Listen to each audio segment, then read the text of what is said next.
So we're speaking with Francis Eatherington of Cascadia Wildlands about the Coos Bay Wagon Roads lands that are in the subject of some debate right now. The Coos County Commission is apparently determined to transfer management and or title to the Coquille Indian tribe. And I think it would be important for everyone to know what type of habitat is provided by this 58,000 acres, and the different types of forest management practices that can be applied here, given that we actually don't know which plan the tribe intends to use as yet. Has not been made public. So Francis, if you could begin and tell us about what types of trees, what kind of creatures live there. This is some of the last remnants of the coastal rainforests that just blanketed the Coast Range when Europeans first arrived.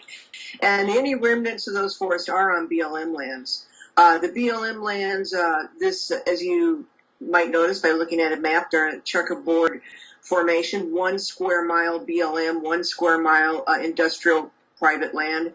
And this came about during the turn of the century when the United States was trying to populate the West with white settlers. They gave every other section of land to the railroads to help finance public transportation. And the railroads failed on their contractual agreements to sell the land to settlers at a certain price.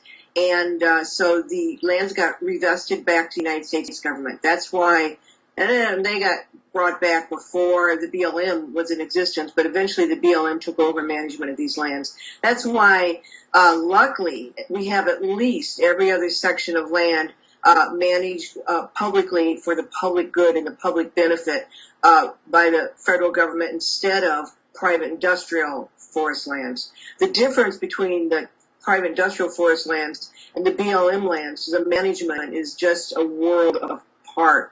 And so only on the federal lands, on the public lands, only there can we protect our clean water for ourselves and for fisheries and help try and revitalize the fishing industry. And only there on the public lands can we protect habitat that we share this world with for other wildlife that we share this world with, like marble murrelets, for instance, a very remarkable seabird that depends on these coastal rainforests for nesting and raising its young. So the BLM lands are critical because they contain the very last vestiges of the coastal rainforest and therefore the very last pieces of the wildlife that depend on them. If we lose these BLM lands, we lose our clean water, we lose an immense carbon storage, which was becoming recognized now as a critical resource that we have to protect. And these coastal rainforests, science has found can store more carbon per acre than virtually any other place in the world, including tropical rainforests. So having every other section have this potential is very important to all of our lives. Not to mention recreating. We have a lot of fun camping and swimming and driving around and berry picking in these forests. We all love our public lands, and there's a really we should fight to keep them in public ownership. Yeah, I agree. There's plenty of the northern spotted owl. There's plenty of coho and the marble murrelets. Those are the 3 species protected under the Endangered Species Act that live there. And then there's a lot of other species that are smaller that contribute to the whole ecosystem functioning that aren't protected under the Endangered Species Act, but because we protect these forests for these larger critters, they're protected for the smaller critters also. Now, just to note, because we gave these lands back in the 1800s to the Oregon and California Railroad Company, they're called the ONC land. Was a section given called the Coos Bay Wagon Road lands that went from like Roseburg over to Coos Bay. And so most of the checkerboard in Oregon are ONC lands, except for this certain amount of acres that's called the Coos Bay Wagon Road lands. They're pretty much treated the same by the BLM manages these lands. Now, don't they pay out differently? Isn't there a different payment schedule on the Coos Bay Wagon Road lands? Payment bill is payment in lieu of taxes, and the BLM pays to the counties a payment in lieu of taxes every year. But in addition to that, traditionally under a 1936 Act, the counties have received 50% of the gross receipts of timber sales from the ONC lands. And the Coos Bay Wagon Road lands is figured differently. They are figured according to our current tax rate for timberlands and paid accordingly according to the tax rate for timberlands. So it's not 50% of the receipts as I understand it for the Coos Bay Wagon Road lands. To my knowledge, it has not been made public yet which one they're thinking of, and or if they're even can be enforced, given that they're a sovereign nation, to comply with any approved plans. But let's talk a little bit about the difference between the Oregon Forest Management Practices Act and I believe the BLM operates under is it the Northwest Forest Management Plan that the BLM? Correct. The BLM manages under the Northwest Forest Plan since 1995. That plan has been in effect. And that plan came about because we were killing off all our native wildlife that lived in the old forest. And so in 1995, we decided to protect some of the old forests in reserves, whereas in matrix, what's known as matrix on Northwest Forest Plan is where logging can continue. And so on the other part of the checkerboard, the squares that are not BLM, the squares that are owned by Weyerhaeuser and Plum Creek and Menasha, those are managed under the Oregon Forest Practices Act. And so they have two different management styles, really. And the Oregon Forest Practices Act is geared to allow private industry to make as maximum profit possible, whereas the Northwest Forest Plan, the BLM, is geared to logging and profits, but also to protecting all the other public resources like clean water, air, wildlife habitat, recreation. So the Northwest Forest Plan has a more focus on more resources objectives. And so, for instance, let's talk about clean water and fish, for instance. Okay. Under the Northwest Forest Plan, if there is a small stream that's intermittent, that only flows sometimes, but feeds water down to fish-bearing streams, BLM has to leave a stream buffer of 200 feet on that small stream. And this is so that the stream is kept cool, so that all the edge effect of the sun doesn't hit that stream and such. If it's a fish-bearing stream, the BLM has to keep twice that, 400 feet on that stream. And part of that is a corridor for wildlife to get to the larger reserves called the late successional reserves.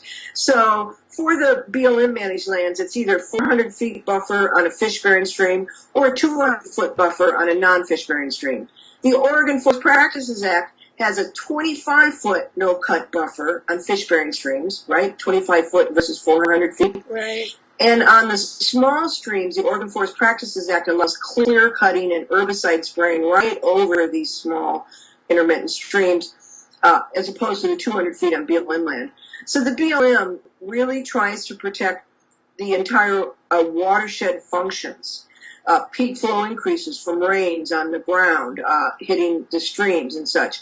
There's a lot of mechanics that go into watershed stream flow functions, and so the Northwest Forest Plan has something called the Aquatic Conservation Strategy. And this requires the BLM to not further degrade any watershed. BLM can only maintain or improve watershed functions. That's part of the Northwest Forest Plan, and it's critical for a fishing industry, for recreation, and for a wildlife and for a fish, the Aquatic Conservation Strategy. The private land companies, they don't have such a thing. They are allowed maximum profit as the true capitalist society that we are. We can't ask them to contribute to public values. It's a privately owned land. So there's a huge amount of difference on the management styles between Oregon Forest Practices Act and what BLM does. All right. One of the other things that seems to be a big issue with this is that somehow Coos County sees turning this over to the tribe and getting 50% of some figure, which is as yet undetermined or unspecified, will, if not save the county from imminent destruction, economic destruction, will certainly, allow it to hopefully maintain services. Although this same commission seems to be dead set on limiting and trying to do away with as many mandated services as possible, or reducing mandated service. So, the public still don't know what they anticipate as growth here, but there's two issues. If there's no market, what are they cutting for? And then, as a sovereign nation, even though these are federal lands, will they be able to ship those logs to Asia? Which means, that with those logs goes a lot of jobs. So, from a market perspective, and this is kind of out of your realm to some extent, do you see transferring this as any kind of panacea for the counties? If the counties want to make a lot of money off of these lands, if they anticipate to make a lot of money off the BLM lands, if they are able to circumvent all environmental protections for these lands and log them as if they were under the Oregon Forest Practices Act, they would make a lot of money if they ship the logs to China. That's where the market is right now, and China is paying a lot of money for these raw logs. As you can go down to the port and look at the ships from China and just see them loaded one after the other of all our logs that's coming from the Coast Range. But there, you've provided no jobs. You might have made money, but there's no jobs provided by that. You don't have people. You still have the jobless problem.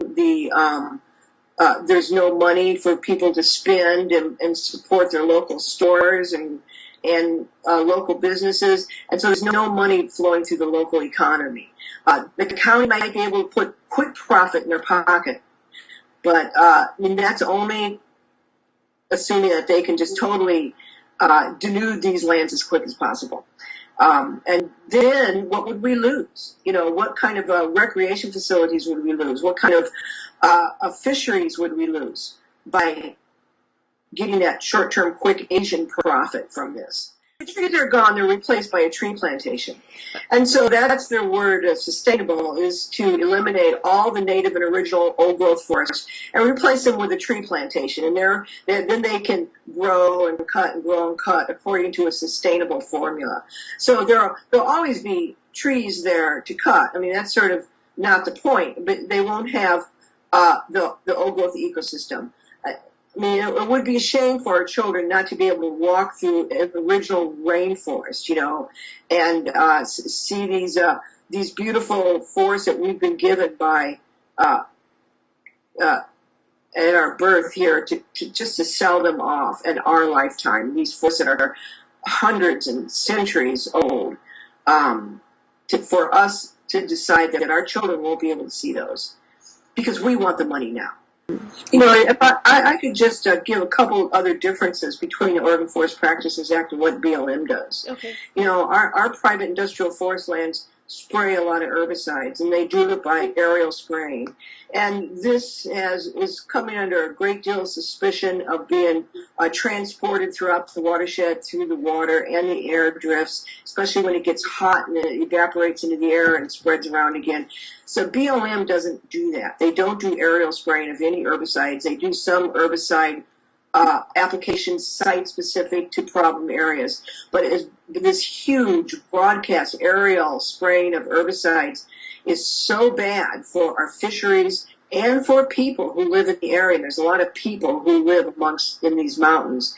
So that's one of the differences. The other difference is that the BLM does try to protect a wildlife species, whereas the whole point of industrial forest land is to make sure all wildlife that diminishes profits are killed. So therefore, if a bear comes out of hibernation with her cub and eats the cambium of a plantation tree, that landowner can call the federal services to come trap that bear, and the bear cub will stay with the trap mother until they come back to get the trap mother, and they kill them both. They don't relocate these bears. There's aquatic beavers are threatening the streamside plantation trees they want to make money off of. So aquatic beavers are removed. There's another critter called mountain beavers that lives more upland, and hundreds of thousands of mountain beavers are killed every year because every scrap of food that they like to eat is killed by the herbicides, and the only thing they have left is little tree savings. And so there's this whole, what they call intensive forest management, that they attack any living thing that doesn't make them a profit on these industrial forest lands. And the only protection we have out there in the Coast Range is every section is publicly owned, and we don't do that in the publicly owned lands. So that's another big difference between the two. Handing these lands over to the tribe is problematic because we don't know how the tribe is going to want to manage them into the future. If they have a plan, which we haven't really seen a plan, one assumes that they're going to want to manage them to the hilt, which would be the Oregon Forest Practices Act, which I've just described. But whatever they promise to protect, they can change their minds because they are a sovereign nation. And so the long-term management of these plans, once it's taken out of the U.S. government hands, is unknown. Whereas everyone, including the tribes, can weigh in on the management of these public lands. But once they leave the public hands and given over to the tribes, and we know this because the tribes at one point promised to protect, for instance, the Port Orford cedar from mud and logging trucks, whereas now they say, well, we have our own Port Orford cedar plan, we aren't going to comply with the federal government's one. So that's a change since they got their 5,400 acres of the Coquille tribal land. So we don't know. We have no control over what they could sell these lands to. Who knows? Yeah, they could do anything they want in the future. Once we lose public control, not only does you and me and all the tribal members lose their say on what happens to these lands, it goes into a private interest.